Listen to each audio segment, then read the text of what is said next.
ఐపీఎస్లను ఇవ్వండి, తెలంగాణకు అదనంగా కేటాయించండి. కేంద్ర హోంమంత్రి అమిత్ షాకు సీఎం రేవంత్ రెడ్డి విజ్ఞప్తి. విభజన సమస్యలు పరిష్కరించాలని వినతి. కేంద్ర మంత్రులు గజేంద్ర సింగ్ షెకావత్, హర్దీప్ సింగ్ పూరితోనూ భేటీ. మెట్రో సెకండ్ ఫేజ్ సవరణలకు ఆమోదం తెలపండి. పాలమూరుకు జాతీయ హోదా ఇవ్వండి. పీఎం ఆవాస్ యోజన కింద ఇందిరమ్మ ఇండ్లకు అనుమతి ఇవ్వాలని విజ్ఞప్తి. ఇవాళ యూపీఎస్సీ చైర్మన్ తో రేవంత్ ఉత్తమ్ సమావేశం అంటూ ఒక వార్త.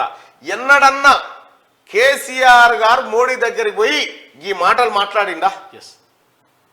మేమే మిమ్మల్ని దాస్తున్నాం రా భయ్, ఇక ఇట్లా ఇవే పొంకనాలకు వచ్చిండు. తెలంగాణనే మిమ్మల్ని దాస్తుంది, మీరు మాకు ఇచ్చేది రూపీస్ మాతాన్ని అడగలుగున్నాయి అని చెప్పిండు. వాస్తవం ఏంటంటే డొల్లా వచ్చిదే లంక బిందలు అనుకొని వస్తే కాలికుండలు మిగిలిన రేవంత్ రెడ్డి గారు చెప్పే మొన్న గదే కథ అయిపోయింది. ఇక్కడ కేంద్ర హోంమంత్రిని ముఖ్యమంత్రి హోదాలో రాష్ట్ర ప్రభుత్వ ప్రతినిధిగా పోయి రాష్ట్రానికి రావాల్సినటువంటి హక్కుల గురించి మాట్లాడుతూ ఉన్నాడు. ఇంకా విభజన సమస్యలు పరిష్కారం కాలేదు, వీటన్నిటిపైన చర్యలు తీసుకోవాలని చెప్పి కేంద్ర ప్రభుత్వాన్ని కోరడం జరిగింది. ఇక కేసీఆర్ ఈయనకంటే పెద్దోడు అనుకుని ఫీల్ అయ్యి ఊకుంటాడు కాబట్టి వచ్చింది బాధ. రాష్ట్ర ముఖ్యమంత్రిగా నువ్వు నెరవేర్చాల్సిన బాధ్యతలన్నీ విస్మరించినావు కేసీఆర్. అందుకోసమే ముఖ్యమంత్రి రేవంత్ రెడ్డి గారు పోయి ఇగో ఇండ్లు పిఎం ఆవాస్ యోజన కింద ఇండ్లు, ఆ ఇళ్ల పైసలు తీసుకొచ్చి డబుల్ బెడ్రూమ్లని ఈయన దుకాణం తెరిస్తే అది ఎవరికి అందింది లేదు, ఎవరికి పొందింది లేదు, అది బీకింది. పోని ప్రధానమంత్రి ఫసల్ బీమా యోజన పథకాన్ని వాడకుండా అంటే అది వాడలే. ఆయుష్మాన్ భారత్ వాడిందంటే నేను వాడనన్నాడు. నీ ఏ వద్దు నాకు అంతా నేనే చూసుకుంటా అని చెప్పి నీ యాడికేం చూసుకుంటావు ఎట్లే మన్ను ఆయన కాడికే నిమ్మలమాయ మోడీ కాడికే నిమ్మ బిడి ఏ కారణం మా పైసలు అడుగుతలేరా అని చెప్పి ఇక్కడ సొంతేనా పెట్టిండు. మనది కేంద్ర ప్రభుత్వం నుంచి రావాల్సిన ఏ ఒక్క పథకాన్ని తీసుకోకుండా తెలంగాణ జనం నోట్ల మట్టి పోషులు.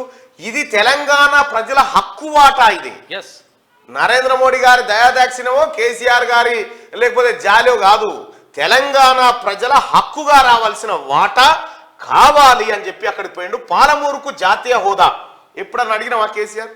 కాళేశ్వరానికి జాతీయ హోదా అడగవే అంటే నేను అడగా అన్నాడు. ఎందుకు?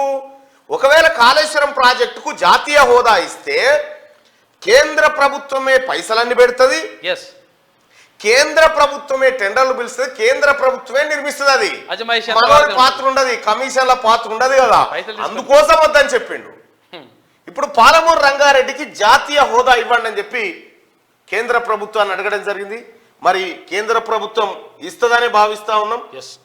లేదు ఈడ కాంగ్రెస్ ప్రభుత్వం ఉంది మేము ఇయ్యము ఇంకోటి అనుకుంటే ఎన్నికల్లో ప్రజలు చెప్పాల్సింది చెప్తారు. ఇవాళ యూపీఎస్సీ చైర్మన్ తో రేవంత్ ఉత్తమ్ సమావేశం కాబోతా ఉన్నారు. ఇది కీలకమైనటువంటి సమావేశం. ఎందుకంటే ఇక్కడ టీఎస్పీఎస్సీ మొత్తం గందరగోళం ఉన్నది కాబట్టి అక్కడ ఎటువంటి విధానాలు అనుసరిస్తున్నారు, అటువంటి విధానాలను మనం అనుసరిస్తే ఎట్లా జాబ్ క్యాలెండర్ రిలీజ్ చేయొచ్చు, నిరుద్యోగులకు ఎట్లా న్యాయం చేయొచ్చు అనే విషయం పైన చర్చిస్తున్నారు. ఇటువంటి సోయి ఉన్నది కేసీఆర్. ఇది తెలంగాణలో యాంటీ నార్కోటిక్స్ బ్యూరో బలోపేతానికి 88 కోట్ల, సైబర్ సెక్యూరిటీ బ్యూరో బలోపేతానికి 90 కోట్లు అదనంగా కేటాయించండి.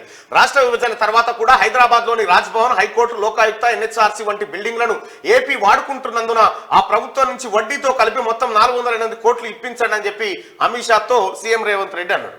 పార్టీలు వేరైనా కానీ మాకు రావాల్సిన వాటా మాకు ఇవ్వండి అని చెప్పేసి రిక్వెస్ట్ చేస్తున్నారు. తెలంగాణ అభివృద్ధికి సహకరించాలని కేంద్ర మంత్రులను సీఎం రేవంత్ రెడ్డి కోరారు. ఆయన గురువారం ఢిల్లీలో కేంద్ర మంత్రులు అమిత్ షా, గజేంద్ర సింగ్ షెకావత్, హర్దీప్ సింగ్ పూరిలతో భేటీ అయ్యారు. రాష్ట్రానికి సంబంధించిన వివిధ అంశాలపై వినతి పత్రాలు అందజేశారు. పాలనా సౌలభ్యం కోసం తెలంగాణకు అదనంగా ఐపీఎస్ అధికారులను కేటాయించాలని కేంద్ర హోంమంత్రి అమిత్ షాకు రేవంత్ రెడ్డి విజ్ఞప్తి చేశారు. ఆంధ్రప్రదేశ్ విభజన సమయంలో తెలంగాణ కేవలం 76 మంది ఐపీఎస్ అధికారులను కేటాయించారు. రాష్ట్ర ఏర్పాటు తర్వాత జిల్లాల విభజన జరిగింది. రాష్ట్రానికి అదనంగా 29 ఐపీఎస్ పోస్టులు మంజూరు చేయండి అని కోరారు.